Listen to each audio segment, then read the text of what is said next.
analogy. You take your car to a mechanic and you spend $500 on a repair, and you see him just change. Good morning, everyone. So it is my pleasure to welcome a seasoned professional from the roofing industry to our interview. With the wealth of experience and expertise in the field, it has been instrumental in shaping the roofing industry for a long period of time. So allow me to introduce you to introduce Ryan Minnick, a distinguished individual who has spent more than 15 years of his life in the roofing industry and taken a very good care of his customers. And talking about the experience, Ryan has been the director of service department in JRN Corporation for more than 11 years. Then after that, the service manager at Campus Construction, and at the present moment, he is the quality and building engineer at the Delta Innovation Services. As the conversation will go on, we will talk about the roofing advancements and the roofing things that are happening in today's time. So, and I would also like to give a shout out to the people who are listening to this interview. Whether you are an aspiring roofer or industry professional or just a normal person who is just curious about the world above his head, this interview is going to be a very informative and valuable for everyone. So, without any further ado, I would like to warmly welcome Ryan to this interview. And once again, thank you, Ryan, to be with us today. For the first question, I want you to please introduce yourself and tell us how does roofing came into your life. Well, before we go there, I'm going to correct you a little bit about the history. Okay. And I need to correct that probably in my LinkedIn. And this is just this will be interesting to hear. So at JR and Company, I actually started off there as not knowing a thing. And actually, this rolls right into what got me into roofing. I never aspired to be a roofer. I never aspired to actually be in the construction industry at all. Mm-hmm. My dad worked very hard and was a superintendent for a general contractor here in the Midwest in Kansas City, Missouri. Okay. And I just never wanted to. I actually wanted to be a professional skateboarder. Okay. So years down the road, after struggling and not really focusing on a career, I ran into someone that introduced me to a company, JR and Company, and I was looking for a career path. And I thought, well, I'm gonna give this a shot. And then I started off not knowing a thing. I was actually a service helper where I didn't know any terminology. I knew nothing about commercial roofing, and I basically got my hands dirty and learned how to do it. And the background I had in management and customer service and other things. Okay. And just as personable, I'm just a personable guy anyways. I like to feel. I love people.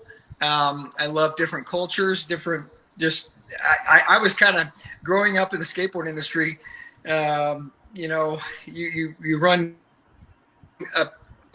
you all mixed in life, all kind of backgrounds. And sometimes there's people get along with each other, and I go there because those skills I realized later in life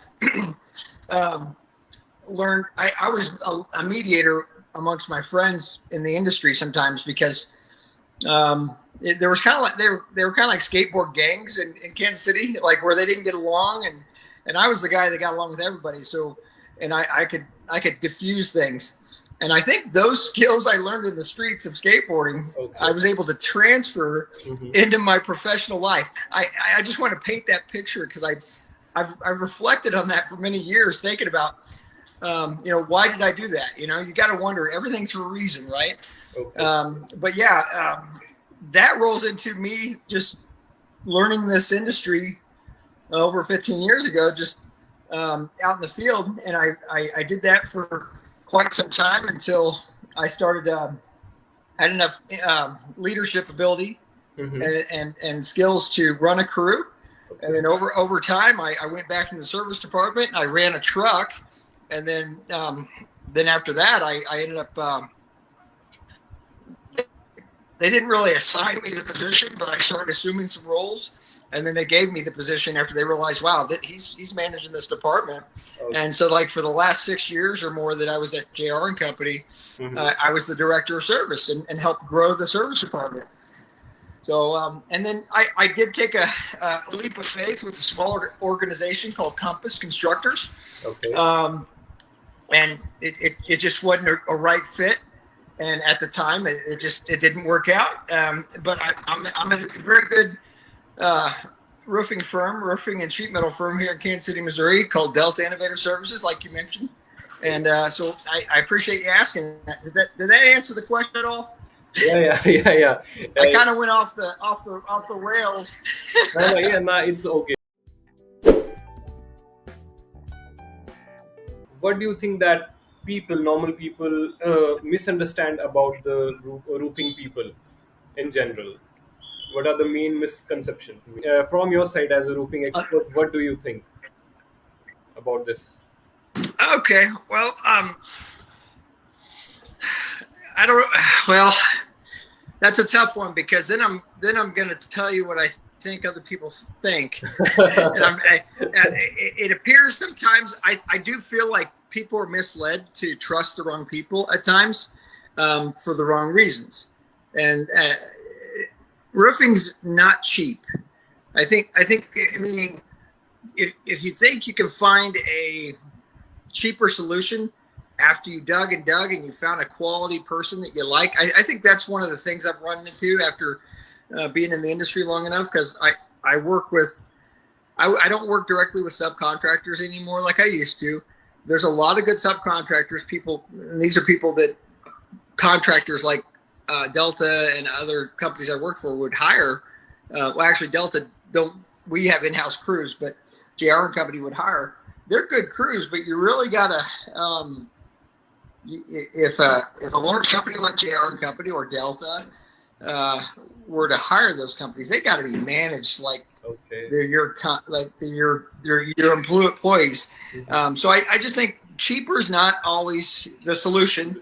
I think that's probably my biggest take from over the years of being into roofing, because and roofers can fool you, because they can know a lot about a certain type of roofing and come up on a roof that's been coated with something, and they use a material that's incompatible, and at first glance when you apply this material, it looks great, but you walk away and a few rains later and it's just coming apart. And I've seen that kind of stuff, and that's probably the biggest takeoff is, you want to make sure you're investing and partnering up with a contractor that well, for one, you're going to have every contractor. No one's perfect. We all know no one's perfect. Yes, yeah. So if those kind of mistakes happen, as long as they make them right, that's important. But typically those mistakes shouldn't happen. If you're hiring a contractor that is familiar with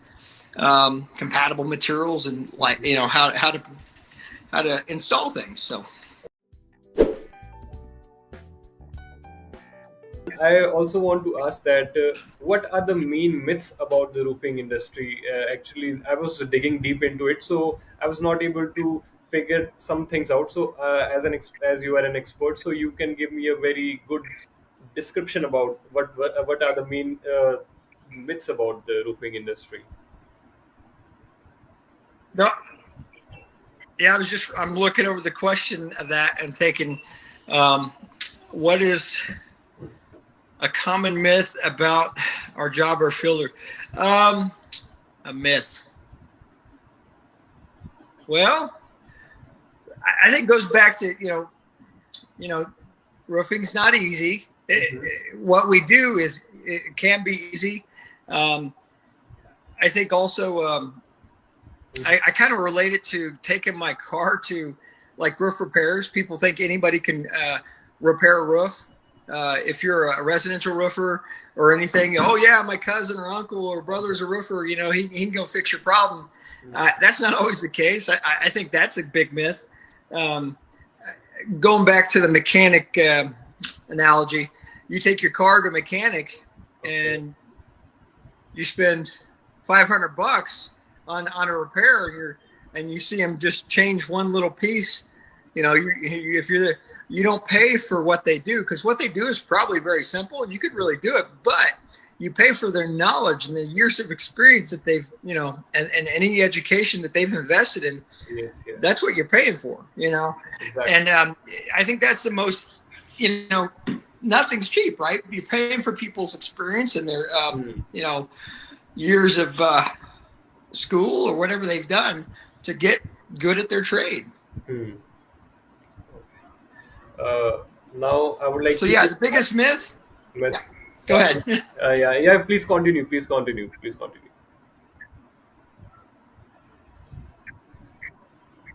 Oh, I was just basically saying the biggest myth, like we're saying, is like I was saying, is that not every roofer can do every roofing type, and it's important to kind of research that and understand if you got a commercial roof, what's going on, and make sure they know what's even on the roof before they go repairing it. And if they come up there with a bucket of roof cement and you got a white roof, that there's something wrong with that picture. Yes. That if anybody in the industry is listening to this, they know exactly what I'm talking about, because you got a lot of facility managers that I've been on roofs where a white TPO roof, the seams are all covered with roof cement. And I'm like, oh my gosh, this is a mess. Yes. And the seams weren't even the problem. It might have been a termination point somewhere, where that ties into the wall or, something like that. So make sure you know who you're hiring and interview them, and do a little research on them, I guess. That's probably a good takeoff. The proper knowledge about the roofing industry is very important to become a roofer. Yep.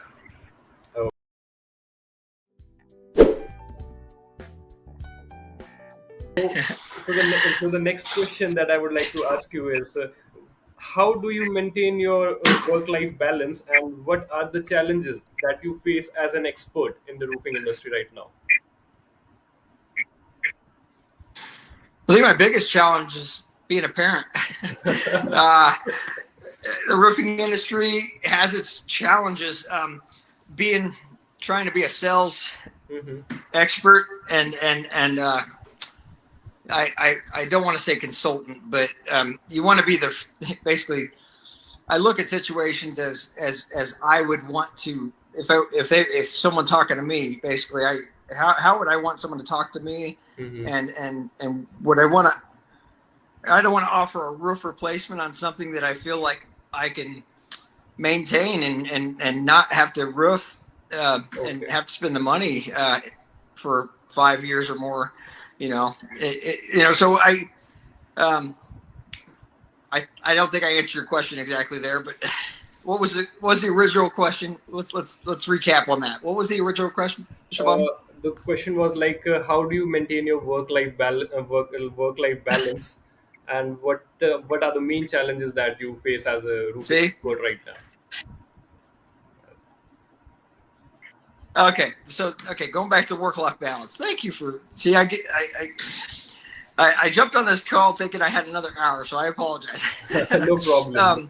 The work-life balance. So, I've got my wife and I. We have 5 kids collectively. Our youngest is 12. He'll be 13 in a couple weeks, and he keeps me balanced. I got to admit, without that, I still skateboard every now and then, and try to do that. But I'm 46 this year, so I get hurt easily. And when you get hurt at this age, you don't heal very quick. So yes. And I guess I learn to shut my phone off. Or shut my brain off, and where I don't. I used to, when I worked at JR Company, I would come home, I'd work on things, I'd go to football with my son or something, then I'd come back and work on some things, and I'd wake up, I'd be there at 6 a.m. or, and that was not a balance. I didn't get it over time. I had to practice it, because you got to learn to shut it off and realize that all that work's going to be there for you tomorrow, and you can only do what you can do. Yes. You know, so it's tough to realize that and accept that. Mm-hmm. You know, and realize that you don't. What's the saying? You don't work to live. You live to. No, wait. You don't live to work. You work to live. Right. So. Yeah, that's my 2 cents. You definitely got to learn when to shift gears and learn true time management and when and have time for myself. I think that's my biggest struggle right now is, as I open up a can of caffeine here, No problem. is just the me time. Like skateboarding was kind of like my me time because my son, no one skates but me, right? And then finding that time to really not unplug, so to speak, right? No phones, get out and do stuff. Okay.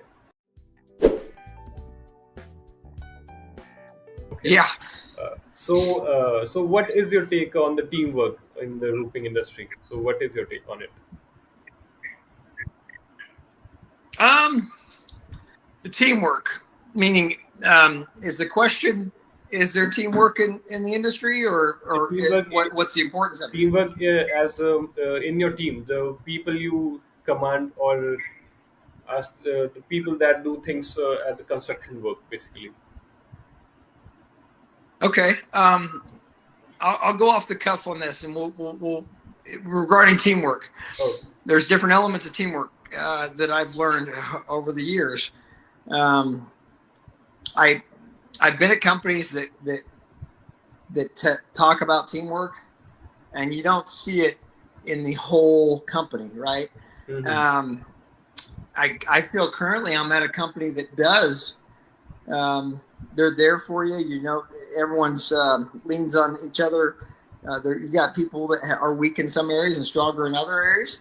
When it relates to sales and estimating and the guys outperforming the work, mm-hmm. Like I used to do when I was, with JR Company, I think where I'm at now today, they're an extension of me, and hopefully they see me as an extension of them. And the more I know, the better off I am for them, and the more they know on how I'm selling, the better off they are. So when I ran the department at JR Company, my main focus was to teach everybody everything I knew that I could possibly do, that I had time for and that they had time for, because it's important for them. It was important for me to empower them to make choices, and to teach them the right guys you can teach that have the right attitude and know it's between their attitude and effort and what they put out, and also the right the care and concern for their customers. So once you have that, I guess, recipe of that person, and you can invest in that person and make it an extension of you and empower them, and they tend to perform better, mm-hmm. And also it helps me perform better because it takes some of my load off, and I can focus on learning more in other areas as they're learning and getting better at what I'm teaching them, So I think it's important to always be teachable, because I learn from people in the field, and also be, so be receptive to that. So I think that's an important part of teamwork.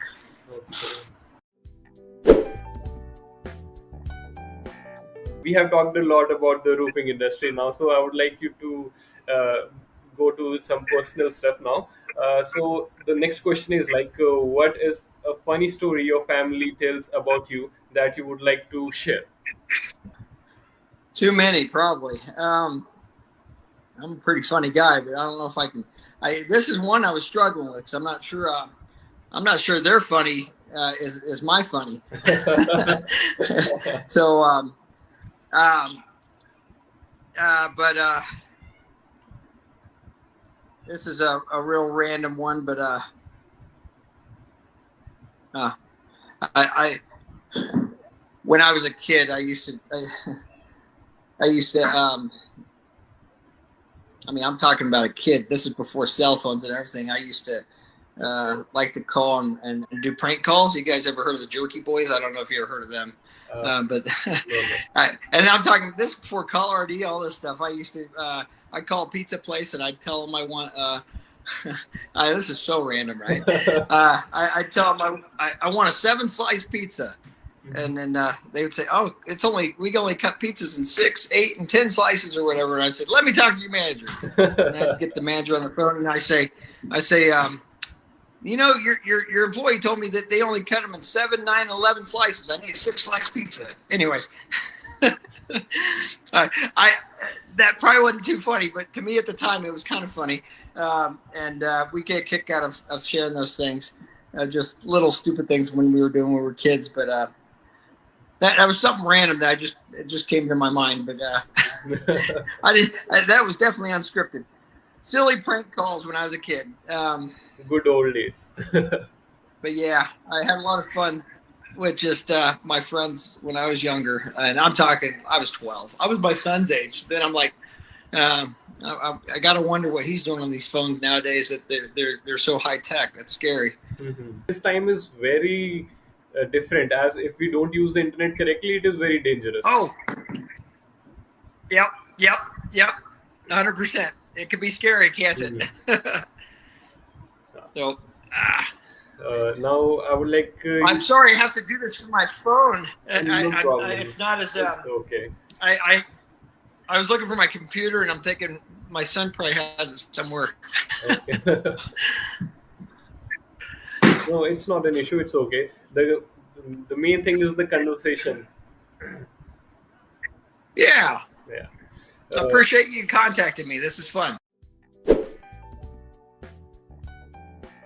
Now, I would like to ask you that can you please tell me 2 or 3 books that if you would recommend to people, books, and if someone wants to find you on LinkedIn or any other platform, so where he or she can find you.